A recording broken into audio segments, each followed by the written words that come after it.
Good evening. Rapid revision lecture series में हम आज चैप्टर कंप्लीट करेंगे 9, 9वां, 10वां और 11वां। ये मैं इसलिए पहले करवा रही हूँ क्योंकि ये बड़े बड़े चैप्टर्स है। इनको अगर हम मतलब ये 9वां बहुत बड़ा चैप्टर है, ये आज हो जाएगा तो फिर बाकी सारे छोटे छोटे बहुत जल्दी निपट जाएंगे। ठीक है। अब नाम है त्रिमर्म सिद्धि, तीनों मर्म की सिद्धि। मतलब इस चैप्टर में हम तीनों मर्म के बारे में क्या होते हैं, इनकी उपमाएं क्या होती है, इनके रोग कौन कौन से होते हैं, इनके प्रधान रोग कौन कौन से होते हैं, उसके बारे में पढ़ेंगे। सबसे पहले प्रधान मर्म या फिर त्रिमर्म किसको बोला है? हृदय, बस्ती और सिर, इनको बोला है। पर अगर बात करें महामर्म की कि महामर्म किसको बोला है, तो यहाँ पर सिर की जगह पे आ जाती है नाभि। क्या आ जाती है? नाभि। तो कैसे याद करोगे भाई? महान से याद करो कि महान मीन्स महामर्म में न वाला आएगा, न वाला मीन्स नाभि आएगा। तो बाकी जो त्रिमर्म और प्रधान मर्म है उसमें सिर आएगा। अब टोटल मर्म कितने होते हैं कि स्कंद और शाखा के आश्रित होते हैं? सप्तोत्रम मर्म शतम, कि हमारे पास 107 मर्म है। फिर इसके बारे में एक लाइन आती है कि चेतना निबंध विशेषात की चेतना धातु का विशेष रूप से इनका संबंध होता है। तो यही कोटेशन दे देते हैं कि किसका चेतना धातु से विशेष रूप से संबंध होता है, तो मर्म का होता है। यहाँ से क्वेश्चन बन गया। ठीक है। हृदय, बस्ती और सिर ये हमारे शरीर के मूल है ना, ये मूल मूल मर्म है। ठीक है। अब देखो यहाँ पर इन मर्म के लिए कुछ सबसे पहले तो इनके अंदर क्या क्या आते हैं, इनमें क्या क्या आश्रित होते हैं, वो चीजें देखते हैं। फिर इनकी उपमा किसके साथ दी गई है वो देखो। भाई हृदय है, हृदय से तो 10 धमनियां, सारी धमनियां जा रही है। प्राण, अपान, मन, बुद्धि, चेतना, सारे महाभूत, ये सारे किसके अंदर होते हैं? हृदय के अंदर होते हैं। तो इसके लिए उपमा क्या दी गई है? नाभि अमरा। नाभि अमरा मीन्स जैसे कि रथ का पहिया होता है ना, हमारी गाड़ी के भी पहिए होते हैं, तो यहाँ सेंटर में और फिर यहाँ पर ये इसके क्या होते हैं? आरा होते हैं। ठीक है। तो इसको नाभि मानो, मतलब हृदय, ये जो है इसको हृदय। और हृदय से क्या निकल रही है? 10 धमनियां निकल रही है। प्राण वायु, अपान वायु, मन, बुद्धि, चेतना, सारी इससे निकल रही है। तो इसको किससे कंपेयर किया? नाभि अमरा से। सिर की तुलना किससे की गई है? सूर्य से। सूर्य से कैसे? कि सूर्य के अंदर होती है ज्ञानेन्द्रिया, इंद्रिय और प्राणव स्रोत। जैसे सूर्य की किरणें ना सूर्य से बंधी हुई है, वैसे ही हमारी ज्ञानेन्द्रिया, इंद्रिया और प्राणव स्रोत इससे बंधे हुए हैं। ठीक है। बस्ती, बस्ती की तुलना किससे की गई है? यहाँ पर बस्ती है, बस्ती की तुलना है हमारे पास नदी से। नदी से कैसे? कि बस्ती के अंदर पहले कौन कौन से ऑर्गन आते हैं, कौन आश्रित रहता है? स्थूल गुदा, अंडकोश, शेवनी, शुक्र स्रोतस, मूत्र स्रोतस, मूत्र का आधार, ये सारे क्या है? ये इसके अंदर आते हैं। तो ये इन सब में ये मूत्र का आधार क्या है? जल व स्रोतस है ना। जैसे सारी नदियां समुद्र में जाके मिलती है ना, वैसे ही सारे जल व स्रोतस बस्ती में आके मिलते हैं। हमारे सुगुदा, अन्नकोश, शेवनी, ये सारे बस्ती में मिलते हैं। ठीक है। तो बस्ती की तुलना नदी से, सिर की तुलना सूर्य से और हृदय की तुलना नाभि अमरा से की गई है।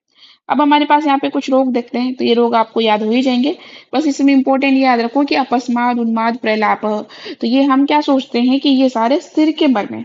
चित्तनाश आदि है ना, चित्तनाश तो फिर भी हृदय में चला जाता है कि हृदय के अवस्थित होने पर चित्तनाश हो जाता है। पर अपस्मार, उन्माद तो हम क्या सोचते हैं कि यार ये सिर के ही रोग होंगे। पर ये किसके हैं? ये हैं हमारे हृदय के। हृदय पर आघात लगने से जो रोग होते हैं वो है। ठीक है। सिर में वही अर्दित, नेत्र, धूम, ये सारी चीजें आ जाती है। अब देखो ये जो सारे मर्म है, इनकी हमें विशेष रक्षा किससे करनी है? वायु से करनी है। क्योंकि वात कुपित होकर कर ही इन सबको ज्यादा नुकसान पहुंचाती है। और वायु की सबसे अच्छी चिकित्सा बस्ती होती है, इसलिए मर्मों के लिए सबसे अच्छी चिकित्सा बस्ती होती है। अब बस्ती में भी आस्थापन मतलब निरू बस्ती के 6 स्कंद बताए हैं और अनिवासन बस्ती के 2 स्कंद बताए। ठीक है। इन सारे स्कंद इनका प्रयोग करके हम चिकित्सा करेंगे। अब चलो ये देख लिया मर्म कितने हैं, मर्म के अंदर कौन कौन से रोग आशित, कौन कौन आशित है, उनकी उपमा। ठीक है। उनसे मोस्टली वायु से होता है। अब हम देखते हैं इनकी मर्म आघात हो जाए है ना, हृदय का आघात हो जाए, सिर में आघात हो जाए, तो हम चिकित्सा कैसे करेंगे?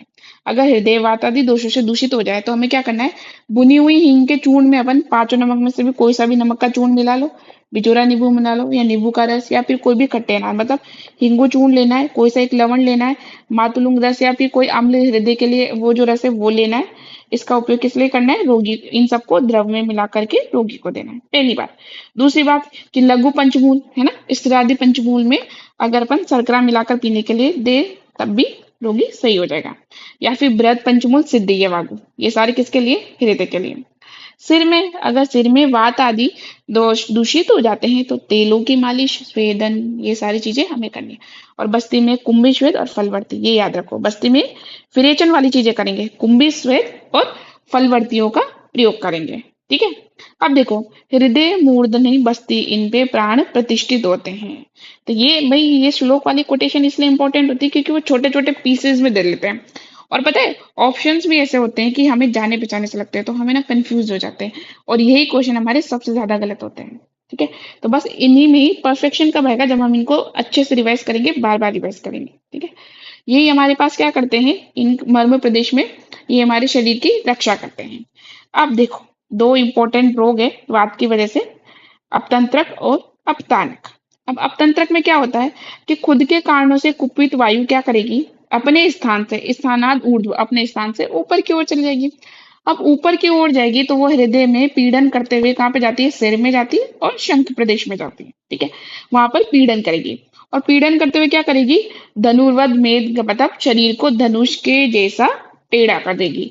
तो आपसे ये वाला कोटेशन से पूछ लेंगे, ये कौन से रोग के लिए बोला है, ये अपतंत्रक के लिए बोला है। और क्या करेगी कि कृच्छण, मतलब कठिनता से हमारे आंखों को, मतलब आंखों को जकड़ जाती है, हमारी आंखें बंद हो जाती है। स्तब्ध अक्षो निमीलिका, मतलब हम उसको पल के झपक नहीं सकते, ऐसे कर देती है। ये किसमें, अपतंत्रक में। तो ये वाला आ जाएगा स्तब्ध, स्तब्धाक्षो अथ निमीलिक, ये किसके लिए बोला है, ये बोला है अपतंत्रक के लिए। कपोत यू कूजे, मोस्ट फेवरेट क्वेश्चन होता है, प्रैक्टिस पेपर में तो जरूर देते हैं कि कपोत जैसा कूजन वाला, तो ये किसमें होता है, अपतंत्रक में होता है। ठीक है। और यही रोगी, मतलब जब अपतंत्रक में रोगी के नेत्र को वायु जकड़कर ज्ञान को नष्ट कर देती है, फिर कंठ से कंठेन कूजती, ये भी मोस्ट प्रोबेबिलिटी इसी में आता है। ठीक है। अब क्या हुआ कि जब वायु हृदय से निकल जाएगी तो इंसान क्या हो जाएगा, स्वास्थ्य हो जाएगा। हृदय मुक्त नर स्वास्थ्य, मतलब वायु हृदय से निकल जाएगी तो स्वास्थ्य प्रतीत करेगा। अगर वापस हृदय में वात का प्रकोप हो जाएगा तो उसको मुंह हो जाएगा। तो मतलब ये दोहरे टाइप का चलता है। ठीक है। और ये कौन करता है, वायु नाम दारुणम, है ना, दारुण वायु, इसी को क्या बोलते हैं हम, अपतानक बोलते हैं। क्या बोलोगे, अपतानक। और यहाँ पर सुश्रुत ने वायु नाम धारण किसके लिए बोला है, अपतंत्रक में, अपतंत्रक के लिए बोला है। और चरक जी ने किसके लिए बोला है, आचार्य चरक ने अपतानक के लिए। और देखो, अपतंत्रक में वात प्रदान बोला, वात कुपित बोला, और आचार्य सुश्रुत वात और कफ दोनों ही बताते हैं।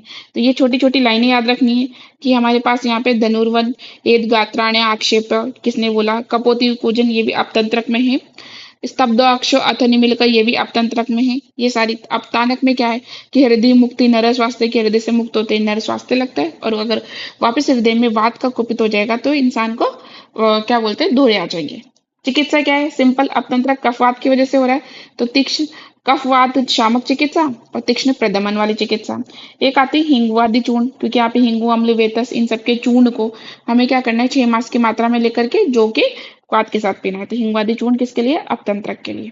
क्या करेगा ये, कफवात नाशक होता है, हृदय रोग शामक होता है। तो ये, या फिर उल्टा पूछ लेंगे, हिंगवादी चूर्ण के काम क्या होता है, कफवात शामक, हृदय रोग शामक। फिर अपतंत्रक नाशक घृत भी है। ठीक है। तो अगर मान लो जो अपतंत्रक रोग से पीड़ित रोगियों के लिए तीक्ष्ण बस्तियां ना हितकर नहीं होती है, तब हम वहां पर घृत देते हैं उसको। तो कौन सा घृत है, अपतंत्रक नाशक घृत। अब देखो, तंद्रा, तंद्रा में क्या क्या आता है, तो मैं आपको एक लाइन में याद करवाती हूँ। निद्रा कटी, है ना, कटी मीन्स कफ और टम। ठीक है।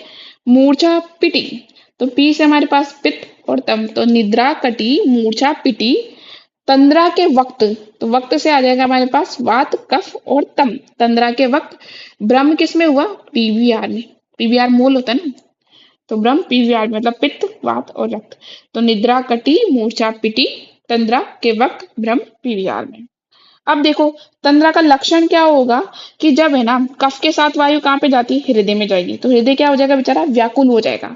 उससे क्या होगा कि हमारी वाक, हमारी वाणी, हमारी चेष्टा, हमारी इंद्रिय क्या हो जाती है, भारी हो जाती है। और मन और बुद्धि क्या होती है, अप्रसाद मीन्स भारीपन सा लगता है, अप्रसन्नता हो जाती है। तो उसी को क्या बोलते हैं, हम तंद्रा बोलते हैं। अब चिकित्सा क्या है, देखो कफ के साथ गई थी ना, तो कफनाशक चिकित्सा करनी है, शोधन और समन चिकित्सा करनी है, मतलब कफनाशक शोधन समन चिकित्सा करनी है। व्यायाम के लिए बोलते हैं, ये क्वेश्चन आ जाता है यहाँ पर। ठीक है। रक्त मोक्षण, कटु तिक्त कफ वाली चीजें, वो सब हमको करनी है। तो ये किसके, तंद्रा की चिकित्सा। तो तंद्रा के दोष याद रखो और तंद्रा की चिकित्सा याद रखो। अब देखो, मोस्ट इंपोर्टेंट इस चैप्टर का टॉपिक क्या है, कि चरक ने बस्ती रोग या बस्ती दोष कितने बोले? 13, जो अपन अभी पढ़ेंगे। बस्ती पुटक अपन ने पहले पढ़े, 8 बोले हैं। अब मूत्र कृच और मूत्र आघात ये 8 प्रकार के बताए। कितने प्रकार के? 8 प्रकार के। एक ही नाम बोला इसने मूत्र कृच मूत्र आघात का। जबकि सुश्रुत जी बोलते हैं कि मूत्र आघात 12 प्रकार का, मूत्र कृच 8 प्रकार का, मतलब इन दोनों को अलग कर दिया। फिर वाघभट जी भाई इसने तो दोनों से शिक्षा ली ना, दोनों ही पढ़ा है, तो इसने क्या कहते हैं मिक्स कर दिया कि सारा कंफ्यूजन छोड़ो, मूत्राघात हो गया 20 प्रकार का, जिसमें मूत्रकृच मूत्राघात दोनों मिलाकर के 12 + 8 हमारे पास यहाँ पे हो जाएगा 20 प्रकार का। तो अब हम यहाँ पर बस्ती रोग पढ़ेंगे या फिर इन्हीं को ही मूत्र दोष बोल दो, कुछ भी बोल दो। तो ये 13 प्रकार के। अब देखते हैं सुश्रुत। सुश्रुत ने ये 12 प्रकार के बोले हैं। 12 में इसने क्या नहीं माना? देखो, बस्ती कुंडल और मूत्र कृच का वर्णन नहीं किया है। किसका वर्णन नहीं किया है? बस्ती कुंडल और मूत्र कृच का। उसकी जगह पे इसने मूत्र शुक्र अलग से बोला है। क्या बोला है अलग से? मूत्र शुक्र। सबसे पहले देखते हैं मूत्र उकसात। क्या याद रखना है इसमें? पहले दोष कौन से होंगे इसमें? वात और पित्त और कफ दोष होंगे। ठीक है। अब भाई पित्त और कफ है ना, तो पित्त की वजह से क्या हो जाएगा? मूत्र रक्त और पीत कलर का हो जाएगा।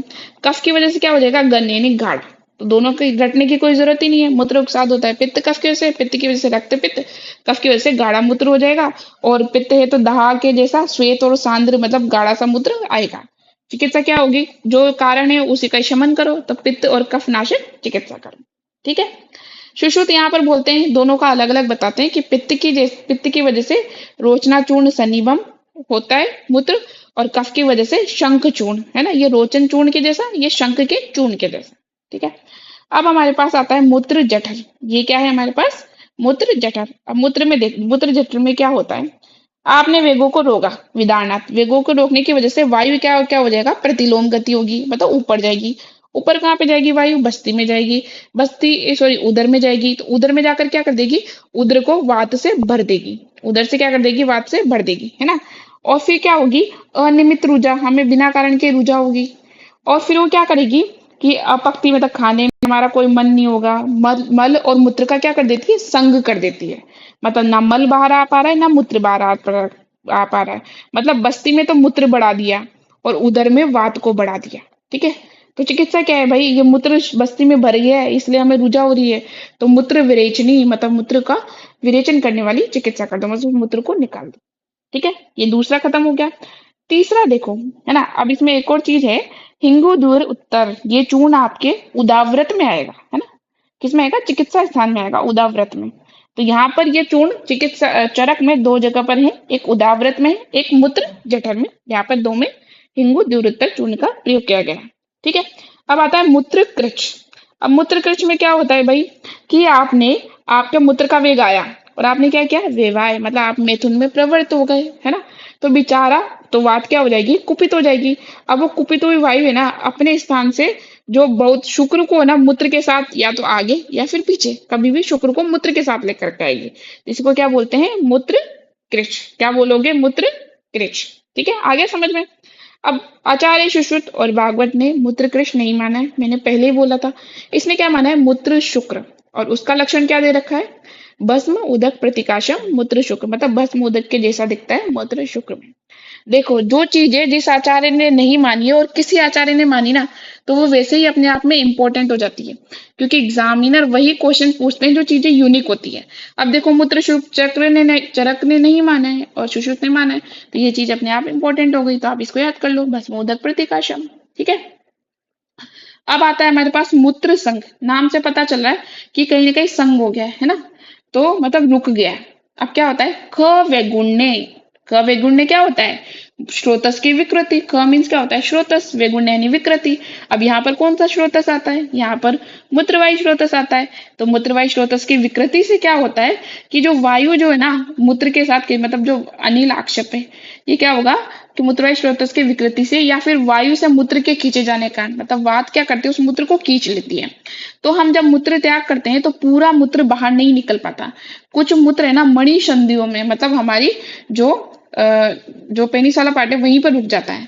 अब वो जो बचा हुआ जो मूत्र है ना, कुछ देर बाद या तो वेदना के साथ, है ना, या तो रुग या फिर अतिरुक, मतलब या तो वेदना नहीं होगी या फिर वेदना होगी, उसके साथ आता है। और वो क्या करता है? विच्छिन्नम उच्च, यहाँ पे शेफ गुरु शेफस्ट, है ना, तो यहाँ पे क्या करेगी? मूत्र की धारा को ये तोड़ देता है। तो ये इंपॉर्टेंट क्वेश्चन यहाँ पे बन जाता है कि विच्छिन्न मुच्छे शेष गुरु शेफस, ये किसके लिए बोला है ना? तो ये किसके लिए बोला है? मूत्र संघ के लिए बोला है। ठीक है, अब देखो फिर आए मूत्र छे। नाम से ही पता चल रहा है कि वात है ना मूत्र का शोषण कर लेती है, तो इसमें वायु के सारे लक्षण पाए जाते हैं। ठीक है, मूत्र अतीत है ना, क्या है? मूत्र अतीत मतलब हमारे पास मूत्र है ना बाद में निकलता है। क्या हुआ कि चिरम धार्य, तो हमने बहुत देर तक मूत्र का वेग को रोक लिया है ना। तो मूत्र फिर जब हम, आपने ये तो बहुत बार फील भी किया होगा कि हम अगर मान लो किसी इमरजेंसी कंडीशन की वजह से अगर हम मान लो ये वॉशरूम वगैरह नहीं जा पाते हैं और मान लो आपने 4-5 घंटे आपने मूत्र के वेग को रोका, तो जब आप जाते हैं मतलब आप जब बाद में 4-5 घंटे बाद जाते हैं तो मूत्र के प्रमाण में हमें ताकत लगानी पड़ती है, मतलब वो आता ही नहीं है। ठीक है, तो इसे क्या बोलते हैं? वो धीरे धीरे मंद मंद धारा से आता है, तो इसी को बोलते हैं मूत्रातीत। क्या आती है? मूत्रातीत। तो ये क्या होता है? मेहम आनस से मंद, कि मेह में से वो धीरे धीरे आता है। तो इसको के साथ करोगे, मेहमान आते हैं और क्या कर देते हैं? अति कर देते हैं। तो मेहमान से हो जाएगा मेहमानस से मंद, और अति से हमारे पास मूत्र अतीत हो जाएगा। यहाँ से ये वाला कोटेशन भी पूछ सकते हैं, ये वाला कोटेशन भी पूछ सकते हैं। अब हमारे पास आता है वात अष्ठीला। नाम से पता चल रहा है क्या कि अष्ठीला रोग, मतलब अष्ठीला जैसा है ना, पत्थर जैसा। क्या होता है कि आपकी प्रकुपित वायु, देखो ये सब वात की वजह से हो रहे हैं। मैंने शुरू में क्या बोला? मर्म को हमेशा वात से बचाना है। ठीक है, वात ही सबसे ज्यादा नुकसान पहुंचाता है। अब प्रकुपित वायु क्या करती है? बस्ती गुदा को रोक करके क्या करती है? आदमान उत्पन्न करती है। और एक कैसी ग्रंथि बताती है? चल उन्नता, कि चल और उन्नत और तीव्र है ना, तीव्र वेदना युक्त अस्थीला रोग को उत्पन्न करती है। किसको? अस्थीला रोग को, मतलब वात, वात अस्थीला रोग को उत्पन्न करती है ना। इससे क्या होता है? मूत्र और मल के मार्गों में क्या हो जाती है? रुकावट हो जाती है। क्या हो जाती है? मूत्र और मल के मार्ग में रुकावट हो जाती है। अभी अपन ने मूत्र और मल के मार्ग में रुकावट सबसे पहले किसमें पड़ी थी? हमने वो देखा था मूत्र जठर में। किसमें देखा आपने? एक मूत्र जठर में। अब एक यहाँ पर भी आ गई मूत्र वीण मार्ग रोधी नाम, ये किसमें है? वात अष्टला में। तो दो जगह तो हमारे पास यहाँ पे आ गई है, एक और आएगी वात कुंडलिका। तो क्वेश्चन ऐसे बन जाता है कि कौन से बस्ती रोग में मूत्र और मल की रुकावट होती है? तो मूत्र जठर और वात अष्टला हमने पढ़ लिया है, फिर एक वात कुंडलिका भी आएगी भी।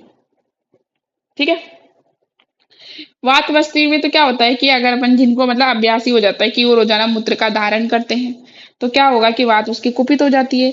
तो मूत्र में इसमें रुकावट, वेदना, यहाँ पे खुजली याद रखो, खुजली याद नहीं आता हमको, हमें लगता है ये इसका कैसे हो सकता है। तो वो क्या करती है? रुकावट करती है, वेदना करती है और खुजली को उत्पन्न करती है। ये क्या है हमारे पास? वात बस्ती बोलते हैं। ठीक है, उसके बाद देखो यहाँ पर उष्णवात के लक्षण। किसके लक्षण? उष्णवात के। तो उष्ण किसका लक्षण होता है? पित्त का। तो पित्त के साथ जब वायु कुपित होती है ना, तो वो उष्मा से मूत्र का क्या कर देती है? शोषण कर लेती है। क्या कर लेती है? शोषण। तो कठिनता से रक्त या पीत वर्ण का मूत्र त्याग करती है, और उससे क्या होता है? दाह बस्ती और मूत्र इंद्रिय में वेदना और दाह होती है। ये उष्णवात का है। ठीक है, अब वात कुंडलिका। वात कुंडलिका भाई क्या है कि आपके बाद मूत्र की गति में आपने रुकावट कर दी है ना, गति संग, तो वायु क्या होगी? ऊपर की ओर जाएगी है ना। ऊपर में कहां पर? वो मूत्र स्थान या मूत्र के मार्ग में। कैसे? अब वात जाएगी तो भैया वो रोग तो उसका कर्म होता ही सही है, तो कैसे रुजा करेगी वो? भग्न व्याधि व्याविद, मतलब टूटे हुए के समान, या व्याविद मतलब कांटे से छिदे हुए के समान है ना। कुंडली के समान होकर चलते हुए ही क्या करती है? मूत्र में रुकावट करती है। और इससे हमें क्या होगा? स्तंभ भंग गौरव वेष्टने ऐसी हमें रुझा उत्पन्न होती है। तो ये होती है वात कुंडलिका। 11 चलो, रक्त ग्रंथि है ना। अब भाई ग्रंथि आ गया तो कफ का आना तो मैंडेटरी है। ठीक है, तो वात के साथ कफ है ना, क्या करता है? वात तथा कफ से दूषित रक्त, ये वात और कफ किसको दूषित कर देते हैं? रक्त को। पहले वात होता है, वो अपने साथ किसको दूषित करेगा? कफ को। ये दोनों जाएंगे रक्त में और रक्त को भी दूषित कर देंगे। और वहां पर जब ये दूषित हो जाता है रक्त, तो बस्ती द्वार में है ना, ये क्वेश्चन पूछ लेते हैं कि रक्त दूषित होकर के कहाँ पे जाता है? तो बस्ती द्वार में जाकर के ग्रंथि को उत्पन्न करता है ना। और हमें कैसी वेदना होती है? अश्मरी होने के समान वेदना होती है। तो ये किसका लक्षण है? ये हमारे पास रक्त ग्रंथि का लक्षण है। आगे चलते हैं। आगे देखो हमारे पास लास्ट है बस्ती कुंडल। बस्ती कुंडल। अब आपने वात वर्धक आहार विहारों का सेवन कर लिया, ठीक है, इससे क्या होगा कि वायु वायु कुपित हो जाएगी। ठीक है, और वात जब बस्ती में घूमेगी तो उसके मुख को क्या कर देती है? घूम जाता है, मतलब जो बस्ती का मुख या तो ऊपर की साइड हो जाता है या घूम घूम जाता है। तो हमें पेट मोटा मोटा सा लगता है। कैसे लगता है? गर्भवतो, गर्भ के समान, है ना, गर्भ के समान प्रतीत होता है। ऐसी दशा में हमें क्या होता है? शूल, स्पंदन, दाह, अर्तो, ऐसी मतलब शूल होता है, स्पंदन जैसा लगता है, दाह होती है, अर्त में रुजा होती है। और है ना, हम मूत्र को कैसे करते हैं? बिंदु बिंदु स्रवती। ये क्वेश्चन आ जाएगा। बिंदु बिंदु स्रवती किस में होता है? तो बस्ती कुंडल में होता है। ठीक है। ये रोग कैसा है? ये घोर शस्त्र और विष के जैसा है। किसके? शस्त्र और विष के समान समझना चाहिए। इसमें किसकी प्रधानता होती है? वात की प्रधानता होती है। किसकी प्रधानता होती है? वात की प्रधानता होती है। ठीक है। अब भाई, अगर आपका बस्ती द्वार कफ से आवृत हो जाएगा तो ये असाध्य होता है, और पित्त की प्रधानता होगी तब भी ये असाध्य होता है। ठीक है। पर अगर मान लो पित्त में थोड़े चांसेस लेते हैं कि हम बच सकते हैं, पर कफ में तो बिल्कुल नहीं रहते हैं। ठीक है। ये था हमारा बस्ती कुंडल। ठीक है। अब इस बस्ती कुंडल की चिकित्सा क्या है भाई? मेनली वात की वजह से हो रहा है ना, तो मूत्र कृच के जैसी चिकित्सा करनी चाहिए। क्वेश्चन आपसे पूछेंगे मूत्र कृच के जैसी चिकित्सा और कौन से बस्ती दोष में की, बस्ती रोग में की जा सकती है? तो वो है हमारे पास बस्ती कुंडलम। और दूसरी चिकित्सा क्या है? उत्तर बस्ती। हमें क्या देनी है? उत्तर बस्ती देनी है। तो मूत्र कृच चिकित्सा करनी है और उत्तर बस्ती ये देनी है। तो ये अभी तक हमने 13 बस्ती रोग पढ़ लिए। अब भाई उत्तर बस्ती आ गई, तो अब बस्ती जो हमारी बस्ती है उसके बारे में भी देख लेते हैं। सबसे पहले उत्तर बस्ती देख लेते हैं। उसका पुष्प नेत्र किसका बना रहता है? हेम का, है ना, मतलब सोने आदि का इसका बस्ती नेत्र होता है, जो कि इस लक्षण मतलब चिकनासा होगा। ठीक है। अब ये कैसा होगा? जाति अश्वहन व्रंतेन, जाति मीन्स चमेली, अश्व मीन्स कनेर, कनेर के व्रंत मतलब इनके व्रंत के समान इसका ये होगा। आकृति कैसी होगी? गोपुच्छ के समान होगी। सोने का और चांदी का भी बन सकता है ये। छिद्र कैसा होगा? सरसप के जैसा छिद्र होगा। कर्णिकाएं कितनी होती है उत्तर बस्ती नेत्र में? 2 कर्णिकाएं होती है। और कितने अंगुल का बस्ती नेत्र होता है? 12 अंगुल का। तो मैंने देखा किसके जैसा होता है ये? जातीय शुभ ग्रंथ के समान। आकृति किसके जैसी होगी? गोपुच्छ के समान। छिद्र कैसा होगा? सरसप के समान। कर्णिकाएं कितनी है? 2। टोटल नेत्र की कितनी लंबाई है? 12 अंगुल है। ठीक है। और इसको किसकी बस्ती से बनाया जाता है? अजा की बस्ती से, है ना, बकरी की बस्ती से ये बांध देना चाहिए। मात्रा कितनी है? स्नेह से अर्धपल, मतलब इसमें आधा पल स्नेह को मूत्राशय में प्रविष्ट करना चाहिए। ठीक है। तो ये सारे पुरुषों की उत्तर बस्ती के बारे में आचार्य चरक बोलते हैं। एक बार फिर दोहरा लेते हैं अपन। जाति अश्व के समान होना चाहिए, आकृति गोपुच्छ के समान, छिद्र सरसप के समान, कर्णिकाएं 2, नेत्र की लंबाई 12 अंगुल। आज उसका प्रमाण कितना होता है? स्नेह से अर्धपल होता है। ठीक है। स्नेह के मतलब अर्धपल होता है। ठीक है। जबकि सुश्रुत कितना बोलता है? प्रकुंच प्रमाण में। सुश्रुत कितने बोलते हैं? प्रकुंच प्रमाण में। ठीक है। अब यहाँ पे हम आगे नीचे पढ़ेंगे कि बस्ती नेत्र को कितना प्रमाण, कितना प्रवेश करवाना है? शेफ के प्रमाण में, है ना, मतलब पेनिस के जितना प्रमाण है उतना प्रवेश करवाना है। आचार्य सुश्रुत और क्या बोलते हैं? आचार्य सुश्रुत शेफ प्रमाण नहीं बोलते, वो बोलते हैं 6 अंगुल प्रमाण। कितने अंगुल का? 6 अंगुल का। और यहाँ पे चरक ने 12 अंगुल बोला है, सुश्रुत 14 अंगुल बोलता है। ये डिफरेंशियल वाली चीजें आपने पढ़ी होगी, अगर नहीं पढ़ी तो आप यहीं से नोट करते हुए चलो। ठीक है। देखो ये एक रिवीजन हो रहा है, इसलिए मैं इसमें ज्यादा समझाऊंगी नहीं।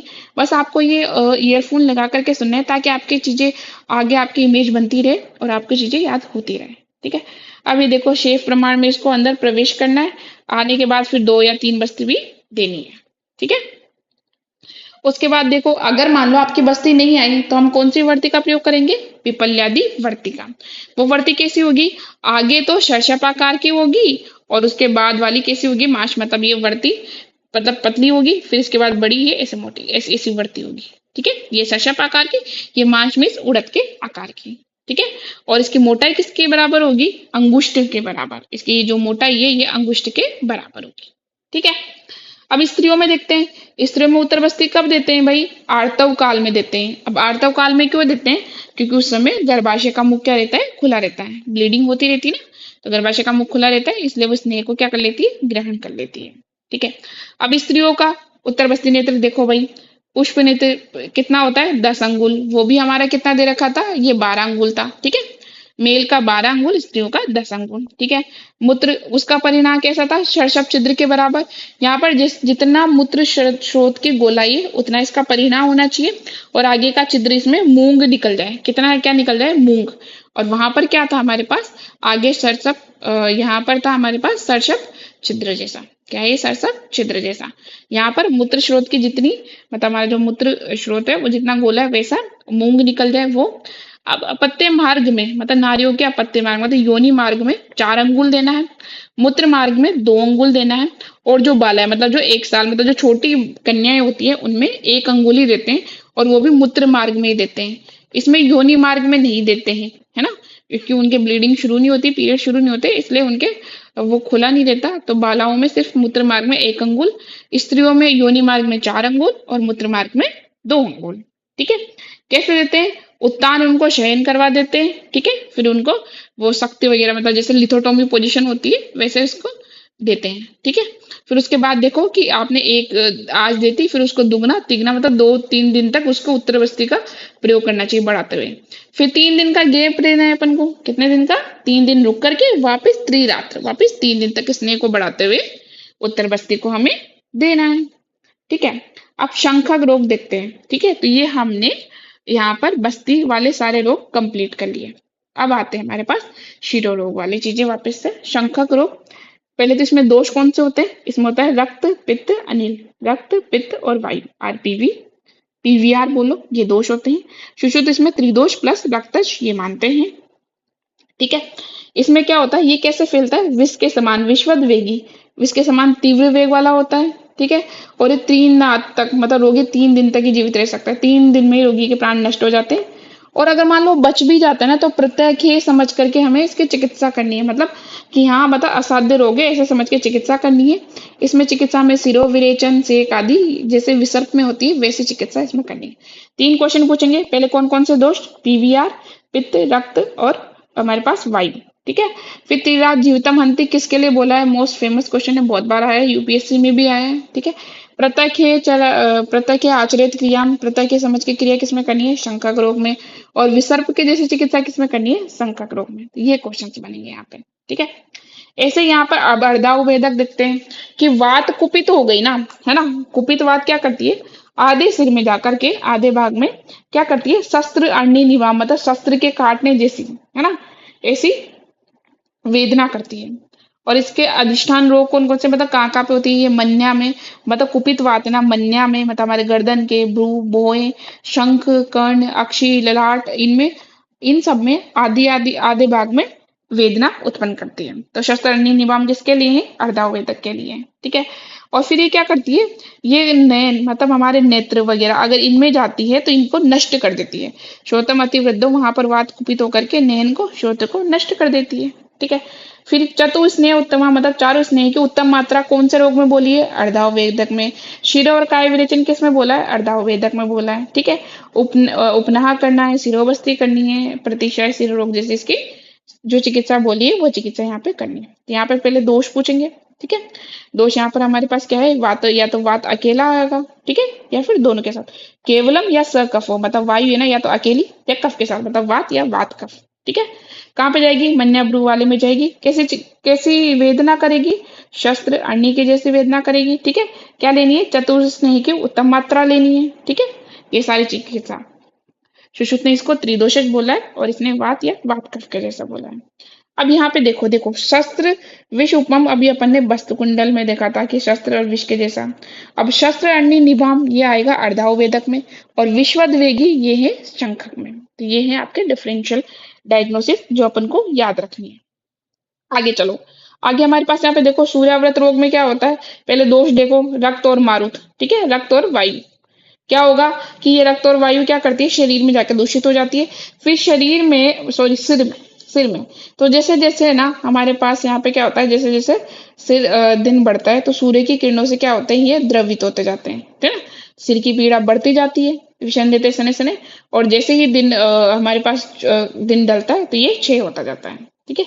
इसमें भी क्या करना है? सिर का विरेचन इतना तो है नहीं, यहाँ पर है त्रिस्नेह धारणम। वहां पे था चारों स्नेह की उत्तम मात्रा, यहाँ पर है त्रिस्नेह धारणम। और क्या करना है आपने? जीवनीय चीरणीय जो हमारे पास यहाँ पे इनके गुणों से साधित कल्क से मतलब इन सिद्ध घृत का हमें क्या देना है? नश्य देना है। किसके? जीवनीय गण के कल्क, और कल्क से 8 गुना दूध, अष्ट गुण चीर, है ना, चीर अष्ट गुणा, इसे साधित करके हमें घृत का पान करवाना है। आगे चलते हैं। आगे देखो अनंतवात, नाम में ही लिखा है वात की वजह से होगा ये रोग, ठीक है। अब अनंतवात में हमारे पास यहाँ पे क्या होगा कि आपने वात प्रकोपित करने वाले काम कर लिए, वात प्रकोपित हो गई, ठीक है। अब प्रकोपित होकर के क्या करती है, सिर में जाकर के हमारे वेदना करती है। कहाँ कहाँ पे, भ्रू में, शंख प्रदेश में, इन सब में वेदना करती है। ये दोनों, ये सारे दूषित होकर के गाटासु वेदना, गाटासु होता है हमारे नेक के पीछे वाला पार्ट, मतलब जो गर्दन, पीछे वाली गर्दन वाला पार्ट रहता है ना, वहां पर, ठीक है, वहां पर ये वेदना उत्पन्न करती है, वेदना उत्पन्न करती है। तब हमें इसका क्या चिकित्सा करनी चाहिए, हमें इसका क्या, रक्त मोक्षण, क्या है इसका, रक्त मोक्षण करो, या सीरा अर्क वर्त नाशने, मीन सीरा अर्क वाला कौन सा है, सूर्याव्रत, सूर्याव्रत वाली औषधियां इसमें देनी है। तो यहाँ पर ये सीरा अर्क वाला इंपॉर्टेंट बन जाता है। यहाँ पे नश्य तर्पणम ये बोलेंगे, और मन्ना के पीछे वेदना कहाँ पर, कौन से रोग में हो रही है, वो हो रही है अनंत वात में। अब देखो भाई लास्ट में कि द्वारम ही शीर्षो नासा, बहुत फेमस कोटेशन है यहाँ पर, ये द्वारम शीर्षो, पहले इसने द्वार बोला और नासा ही शीर्षो द्वार, ऐसा वाग्भट ने बोला, तो दोनों में डिफरेंशियल पता होना चाहिए कि किसका क्या सोर्स है। अब हमारे पास 5 नस्य के भेद बोले, कौन कौन से, नावन, अवपीड़न, दमापन, धूम, प्रतिमर्श। नावन के भी 2 टाइप होते हैं, स्नेहन और शोधन। अवपीड़न, अवपीड़न क्या होता है, जो निचोड़ करके दिया जाता है, तो इसके भी शोधन स्तंभन, और धमापन के प्रदमन, और फिर धूम, प्रतिमर्श स्नेह, ये भी स्नेहन और शोधन प्रकार का है, ठीक है। और कर्म के भेद से 3 प्रकार के होते हैं, रेचन, तर्पण और शमन, रेचन, तर्पण और समन। चरक ने तो 5 प्रकार के बोले, नावन, अपीड़न, दमापन, धूम, प्रतिमर्श। सुश्रुत ने 2 ही बोले, नश्य और सिर विरेचन। अष्टांग हृदय ने विरेचन, भ्रंगन और शमन बोला। शारंगधर ने 2 प्रकार के, रेचन और स्नेह बोला, ठीक है। अब हमारे पास हम आगे चलते हैं कि इनमें कब कब, जैसे कि सिरोविरेचन नशे का प्रयोग कब प्रयोग करना चाहिए, जब से जकड़ाहट है ना, शून्यता, भारीपन, चलिए तो याद हो जाएगा। तर्पण का प्रयोग कब करना चाहिए, अर्दित याद रखो, अर्दित आदि रोग होते हैं ना, तब तर्पण नशे का प्रयोग करते हैं। शमन, तो किसी भी रोग का शमन, जैसे रक्त पित्त आदि रोगों में शमन नशे का प्रयोग होता है, ठीक है। अब इसको कब देते हैं, प्राक सूर्य, या तो सूर्योदय से पहले दे लो, या मध्य सूर्य, या फिर मध्याह्न में दो, ठीक है। सिर को आवकश, मतलब हमारे पास सिर को नीचा करके उत्तान सहन लेना है, और सिर को थोड़ा सा नीचा करना है। अगर बहुत ज्यादा नीचे कर लिया, मतलब आपने नीचे नहीं किया, तो सिर तक जाएगी नहीं। बहुत ज्यादा नीचे कर लिया, अति वाका सरसों, मतलब अगर सिर को बहुत ज्यादा नीचे किया तो मस्तुलुंग में चले जाता है, फिर वो मतलब सीएसएफ में बिल्कुल अंदर चला जाता है, वापस भी नहीं आता है। अगर वापस नहीं आएगा तो क्या करोगे भाई, फिर आपको करना है धूमपान का प्रयोग। अब धूम नेत्र कितना होता है, 6 अंगुल। ये क्वेश्चन पूछ लेते हैं कि नशे में धूम नेत्र की लंबाई कितनी होती है, तो होती है 6 अंगुल। देखो यहाँ पर ये एपीडीटी 2021 में भी आया है, शिमला यूपीएससी इन सब में भी ये पूछा गया, ठीक है। और जब सिर हल्का हो जाए तो हमें गर्म जल का पान करवाना है, ठीक है। कफनाशक, कफनाशक के लिए वही है कि हमें कफनाशक विधि और इन सब का पालन करना है। यहाँ पर इंपॉर्टेंट देखो कि गर्भिणी में आपको नशे, वैसे तो ज्यादा वात बढ़ी हो तो हम नशे देंगे, और अगर नशे देने पर उसके वातज रोग हो जाएंगे तब हमें घृत और क्षीर का प्रयोग करना है, ठीक है। तिमिर रोग में अगर हमारे पास यहाँ पे नशे के प्रयोग से अगर तिमिर रोग हो जाएगा, तब हमें रुक्ष और सीतांजन का लेप या पुटपाक, ये सारी चीजें देनी है। फिर प्रतिमर्श नशे, भाई प्रतिमर्श जो बिना क्या बोलते हैं, दोष करने वाला, न चाहे दोषवान, ये कोई भी दोषों को प्रकोपित नहीं करता है, प्रतिदिन भी कर सकते हैं इसको, इसका कोई उपद्रव नहीं होता है ना। प्रत्येक ऋतु में प्रातःकाल या रात्रि में किया जाता है। नशे उंगली को डबो करके नासिका के सामने बूंद के रूप में किया जाता है, ठीक है। तो ये था हमारा पहला 9वां चैप्टर, बहुत लंबा चैप्टर था। आपको चीजें बस याद करनी है, सारी चीजें, है ना। तो ये चीजें मैंने आपको बताई है। अब हम देखते हैं 10वां चैप्टर है हमारा, बस्ती सिद्धि अध्याय। बस्ती सिद्धि में देखो कि बस्ती का काम, बस्ती क्यों सबसे बेस्ट होती है, ऐसा क्यों बोला है, क्योंकि ये क्या करती है, शीघ्र ही मलों का शोधन कर देती है। सुख सिख क्या बोलते हैं, शीघ्र सुख विशोधित्वा, मतलब है ना, सारे मलों का अच्छे से शोधन कर देती है। अब तर्पण कर देती है, शीघ्र अब तर्पण करने से, है ना, शीघ्र ही तर्पण कर देती है। और निरत्यवाद, मोस्टली ये आपसे ये पूछेंगे कि निरत्यत्वाच किसके लिए बोला है, तो निरत्यत्वाच बोला है हमारे लिए, बस्ती के लिए बोला है। या फिर शीघ्र सुख विशोधित्वाद कौन कर देती है, मतलब सुख शीघ्र मतलब जल्दी, और सुख पूर्वक शोधन कौन करता है, तो बस्ती है, इसलिए ये बेस्ट है। जैसे और वो क्या है भाई, विरेचन से बस्ती क्यों श्रेष्ठ है? क्योंकि विरेचन की ड्रग कैसे होती है, कटु होती है, तीक्ष्ण होती है, अहृदय होती है, मतलब खाने में अच्छी नहीं लगती है, डकार आ जाती है, जी मचला जाता है। पर इसमें तो कोई खाना पीना कोई टेस्टलेस, मतलब कोई टेस्ट तो है ही नहीं, अपन को डायरेक्ट मलद्वार से ये देनी है। ठीक है, बालक वृद्ध वगैरह में अपन विरेचन दे नहीं सकते, इसीलिए हमारे पास बस्ती बेस्ट है। ये बस्ती के बारे में बोला। अब आगे देखो बस्ती के भेद। तो आचार्य चरक ने 3 प्रकार की बस्ती बोली है। कौन कौन सी? अनुवासन, निरूप और उत्तर बस्ती। ठीक है, पहले बीएचयू में क्वेश्चन आया है कि चरक ने कितने प्रकार की बस्ती बोली है? 3 प्रकार के। जबकि सुश्रुत ने 2 ही प्रकार बोला है, निरूप और अनुवासन। ठीक है, ये 2 ही प्रकार की बोली है। क्या बोली है? निरूप और अनुवासन बस्ती का प्रयोग बोला है। अब देखो, जो उष्ण आर्ता है, मतलब जिसमें उष्णता है उसमें शीतल बस्ती दो, जो शीत है उनमें उष्ण बस्ती दो। ये तो अपोजिट बस्ती है, हमको पता है। ठीक है, अब आगे देखो कि भ्रंगण बस्ती। नाम से ही भाई भ्रंगण है, तो भाई भ्रंगण करने वाले रोगों में तो नहीं देंगे ना, जैसे मेदस्वी, कुष्ठ, प्रमेह, इनमें तो भ्रंगण बस्ती बिल्कुल नहीं देनी है। ठीक है, ऐसे ही अब बस्ती में प्रक्षेप रूप द्रव्य और उनसे, जैसे कि वाजीकरण और रक्तपित्त में अगर प्रयोग करना है तो हम क्या डालेंगे? वाजीकरण, और रक्तपित्त के लिए हम मधुग्रित। ये है प्रक्षेप द्रव्य, जो एक्स्ट्रा उसके एफिकेसी को बढ़ाते हैं। ऐसे अगर मान लो आपके कफ और वात आ गया, तो कफ के लिए तो हमें तीक्ष्ण चीजें देनी पड़ेगी ना, तो तेल, मूत्र, आरनाल, लवण, ये सारे क्या करते हैं? कफ को काटते हैं। तो ये कफ वात में तेल, मूत्र, आरनाल, लवण की देनी है। ठीक है, फिर उसके बाद हमारे पास यहाँ पे देखो कि सारी जो बस्तियां ना, इनमें तो हम ये गोमूत्र, दूध, सूर्यकांत, इन सब का देना है, और उसमें जल लेना है। अब भाई जल क्यों लेना है? क्योंकि जल है ना, रस का कारण होता है, इसलिए बस्ती में हमेशा गर्म जल अवश्य ही पिलाना चाहिए। ठीक है, चक्रपाणी ने कौन सी बस्ती दी है? एक चूर्ण बस्ती, जो किसने दी है? चक्रपाणी ने दी है। काम क्या है? ये शूल को खत्म करती है। याद रख लो, एक्स्ट्रा बहुत इंपॉर्टेंट पॉइंट्स है, कहीं ना कहीं इसका क्वेश्चन दिख ही जाता है। फिर वातनाशक बस्तियां कितनी दे रखी है? तो इसके लिए मैं आपको बस एक चार्ट अपन को याद करना है, जिसमें हमारा ये चैप्टर खत्म हो जाएगा। क्या है कि बस्तियों की संख्या, वातनाशक बस्ती 3 है, वात पित्त कफ 3 दोष होते हैं, तो इनके लिए 3 3 बस्तियां। और जीव भी हमारे किसके ऊपर टिका हुआ है? वात पित्त कफ के लिए, इसलिए इन चारों के लिए 3 3 बस्तियां बताई गई है। ठीक है, फिर पक्वाशय, शोध, वृश्य और संग्रह, इनके लिए 4 है। किसके लिए? पक्वाशय का शोधन करने के लिए, वृश्य के लिए और संग्रह के। पक्वाशय में वृश्य को संग्रह करो, ऐसे करके करो तो 4 मिल जाएंगे। तो ये 4 और 3 याद रखो। ठीक है, और एक प्रमेय नाशक बस्ती है, और इसमें किसका कषाय लेते हैं? सोमवल्क का। किसका कषाय? सोमवल्क का, एक बस्ती। ठीक है, तो ये 3 याद कर लो, बाकी जो बची वो 2 वाली है, खत्म बात, कोई एक्स्ट्रा याद ही नहीं करना। देखो, वात पित्त कफ 3 दोष है, और इन्हीं पे जीवन अटका हुआ है, मतलब इन्हीं पे जीवन हमारा चल रहा है, इन्हीं के बैलेंस से जीवन चल रहा है। तो ये 3 प्रकार की है ना, नाम भी 3 है, दोष भी 3 है, और ये 3 प्रकार की। पक्वाशय, वृश्य, संग्रह बस्ती, ये 4 प्रकार की है, और प्रमेय नाशक बस्ती हमारे पास यहाँ पे 1 प्रकार की। और मोस्ट इंपोर्टेंट कौन से कषाय का प्रयोग है? तो यहाँ पर ये देखो, यहाँ पर है सोमवल्कस। ये बहुत बार क्वेश्चन आ गया यहाँ पर, ये डीएसआरएल में, यूपीएससी, इन सब में आया हुआ क्वेश्चन है। ठीक है, ये चैप्टर खत्म। आगे चलते हैं फल मात्रा सिद्धि। अब भाई आता है हमारे कि कौन सा ड्रग बेस्ट है, कौन सा वमन द्रव्य श्रेष्ठ है। इस सारी इच्छा को लेकर के सारे आचार्य फिर से इकट्ठा हुए। देखो, संभाषा है तो हमको पता है कि टोटल कितनी संभाषा हुई? 7 संभाषा।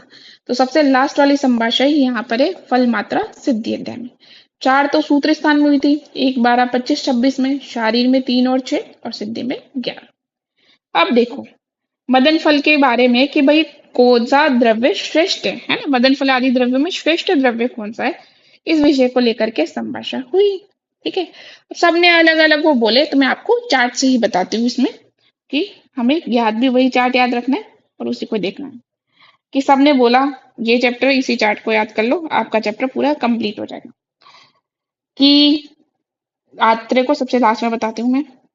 शौनक ने बोला कि भाई जिमूतक सबसे बेस्ट है ना। वामक जी बोलते हैं भाई इक्ष्वाकु अच्छा है। गौतम बोलते हैं कि नहीं धमार्गव अच्छा है। बड़ीश बोलता है कुटज अच्छा है। काव्य बोलते हैं कृतवेदन अच्छा है। तो आचार्य आत्रेय बोलते हैं कि भाई आप ऐसे जो सारी द्रव्य, यहाँ पर एक बहुत अच्छा सा कोटेशन है, जब आत्रेय जी बोलते हैं कि न तो किंचित दोष निर्गुण गुण भूयस्तो मतो विचिंतते। क्या? कि है ना, ऐसा कोई सा भी, मतलब द्रव्य, ऐसा कोई सा भी द्रव्य नहीं है कि जिसमें दोष भी होते और गुण ना हो। मतलब दोष ना हो और गुण ना हो। दोष भी होते हैं, उसके कुछ ना कुछ गुण भी होते हैं। किसी में कोई गुण ज्यादा होता है, किसी में कोई गुण कम होता है। ठीक है, तो आप सब जो बता रहे हो, हाँ उनमें वो चीजें हैं, तो हमें उन चीजों को देखना है कि कौन कौन सा बेस्ट है। तो यहाँ पर देखो कि आपने बोला, जैसे शौनक बोला कि है ना, मदन आदि द्रव्य में जुमितक श्रेष्ठ है। तो आचार्य आत्रेय बोलते हैं हाँ ये श्रेष्ठ है, पर ये किस में श्रेष्ठ है? कुष्ठ रोग हरने में। वामक बोलते हैं इक्ष्वाकु श्रेष्ठ है, तो आचार्य आत्रेय बोलते हैं हाँ भाई ये श्रेष्ठ है, पर ये प्रमेय में श्रेष्ठ है। गौतम बोलते हैं दमार्गव सही है, तो हाँ ये पांडु में श्रेष्ठ है। बड़िश बोलते हैं कुटित सबसे सही है, क्योंकि हृदय, उन्होंने बोला हृदय के लिए। काव्य कृतवेदन ये भी उदर के लिए। और आत्रेय बोलते हैं मदन फल है जो सबसे सर्वश्रेष्ठ सर्व रोग हर है। कैसे याद करोगे आप? शौनक जम्मू तक का याद करो कि शोक से हम जीवने गए और वहां पर हमें क्या हो गया? कुष्ठ हो गया, तो याद हो जाएगा। शोक से जीवने गए तो शौनक से जम्मू तक कुष्ठ रोग। ठीक है, देखो अगर वामक है ना, अगर आपने वामक इक्ष्वाकु ज्यादा खाया तो प्रमेय हो जाएगा। इक्ष्वाकु मीन्स हमारे पास क्या मानव? गन्ना। गन्ना क्या है? ज्यादा खा लिया तो वॉमिटिंग होती ना, और मीठा ज्यादा होगा तो प्रमेय भी हो जाएगा। तो वामक इक्ष्व ज्यादा खाओगे तो प्रमेय हो जाएगा। हो गया याद? अब गौतम पंडित, तो गौतम पंडित तो पंडित से हो जाएगा पांडु, धर्म का पालन करते थे तो धर्म से दमार्ग हो जाएगा। ठीक है, बड़ी है ना, तो क्या करोगे? बड़े हृदय पर, बड़े हृदय पर कूटना। ठीक है, क्या बोलोगे? बड़े हृदय पर कूटना। बड़े हृदय पर कूटना, तो बड़ी इसका कुटज हो जाएगा। ठीक है, काप पे, तो कपि उदर पर वेदन करता है। कपि उदर पर वेदन करता है, तो कपि से काप पे, और उदर मीन्स उदर रोग के लिए श्रेष्ठ है, और ये वेदन मीन्स कृत वेदन। हो गया यार? और मदन फल तो यही सही, सर्व रोग हर। सर्व रोग हर। अब यहाँ पर कुछ बस्ती नेत्र प्रमाण, उनकी निरूह बस्ती की मात्रा, स्नेह बस्ती की मात्रा, उस पर कौन सी बजा बस्ती देते हैं वो देखते हैं। अब देखो, सबसे बड़ा होता है हाथी, फिर ऊंट, फिर गाय घोड़ा, फिर बकरी। तो यहाँ पर ये बड़े के क्रम में ऊपर बढ़ रहे हैं। अब हाथी है तो इसके लिए एक अरत नहीं, मतलब 22 अंगुल का बस्ती नेत्र, क्योंकि बड़ा है तो बड़ा बस्ती अंगुल, बड़ा बस्ती नेत्र। ऊंट छोटा है तो इसे 18, फिर गाय 16, फिर 10। तो ये घटते हुए क्रम आकार के हिसाब से। और वैसे ही 4 2 2 1, तो इसे 4 आड़क, 2 आड़क, 2 या 3 प्रस्थ, या फिर 1 प्रस्थ। ठीक है, इसका 2 1 4 2 है ना, 2 2 प्रस्थ, 1 प्रस्थ, 4 पल या 6 पल, या 2 पल। और इसमें देखो, जो सबसे बड़ा है उसमें सबसे छोटे की, देखो अजा और आवी, मतलब भेड़ और बकरी की हाथी में देखते हैं, हाथी और ऊंट बड़े बड़े में। गाय घोड़ा है तो गाय घोड़े ने बोला कि मैं माहिश, मतलब मैं बेस में इसको दे दूंगी। बेचारे भेड़ बकरी छोटे छोटे बच गए, तो इन्होंने के इनके लिए कोई बचा नहीं। तो जारद गौ, मतलब बूढ़ा बेले, वो आया, बोला कि मेरी बस्ती का यूज ले लो। ठीक है, बड़ों के लिए तो छोटे छोटे अजावी राजी हो गए, गाय घोड़ा के पास माहिश राजी हो गया, और भेड़ बकरी के पास जारद गौ। ठीक है, तो बस आपको ये चार्ट याद रखना है, आपको सारी चीजें इस चैप्टर में और कुछ पढ़ने की जरूरत ही नहीं है, आपका चैप्टर वैसे ही खत्म हो जाएगा। फिर यहाँ पर एक मोस्ट इंपॉर्टेंट और टॉपिक है कि सदा रोगी कौन होते हैं। तो 4 लोगों को आचार्य चरक ने सदा रोगी बोला है। श्रोत्रिय मतलब जो वेद पाठ करते हैं, और फिर उसके बाद सेवक मतलब राजा के नौकर, और उसके बाद वेश्या, और पढ़नेजीवी मीन्स दुकान चलाने वाले, जो पंसारी वाले दुकान वाले होते हैं वो। क्यों होते हैं भाई? क्योंकि भाई वेद पाठी वगैरह जो है ना, कि वेद का काम करते हैं, ये क्या करते हैं? वेगों का निग्रह करते हैं। और देखो ये इसका भी काम है पढ़ने लिखने का, सेवा करने का, है ना, वेश्या। और ये तो ये क्या करता है? अपने काम की वजह से वेगों का निग्रह कर लेते हैं, और ना ही समय पर खाना खाते हैं। इसलिए 2 कारण क्या क्या है? वेग का निग्रह और काल में भोजन नहीं करते हैं। इसकी वजह से इनमें क्या हो जाते हैं? रोग होते हैं, मतलब सदा रोगी होते हैं। तो इनके लिए क्या करना है? सबसे पहले इनको फलवर्ती का प्रयोग करेंगे। आद्य उपक्रम इनका क्या है? फलवर्ती का प्रयोग करो। फलवर्ती के बाद कौन सी बस्ती देनी है? निरूह बस्ती देनी है, पुनर्नवादी निरूह बस्ती देनी है, पंचलवण युक्त। ठीक है, फिर निकुंभ तेल के अनुवासन बस्ती। देखो ये बहुत बार क्वेश्चन पूछा है, एआईपीजीटी 2021 में, अय्या 2022 में ये क्वेश्चन आया है कि निकुंभ तेल के अनुवासन बस्ती यहाँ पे हमें किसके लिए देनी है? सदा रोगियों के लिए देनी है। या फिर सदा रोगियों के लिए कौन सी अनुवासन बस्ती? निकुंभ तेल की। फिर बलादी बस्ती, ये निरूह बस्ती ये देंगे, फिर अनुवासन बस्ती देंगे। तो पहले फलवर्तियों के द्वारा जो वात कुपित है उसका शमन कर देंगे, फिर पुनर्नवादी निरूह बस्ती, फिर निकुंभ तेल की, फिर बलादी बस्ती, फिर मधुक बिल्व शतावा तेल की अनुवासन बस्ती।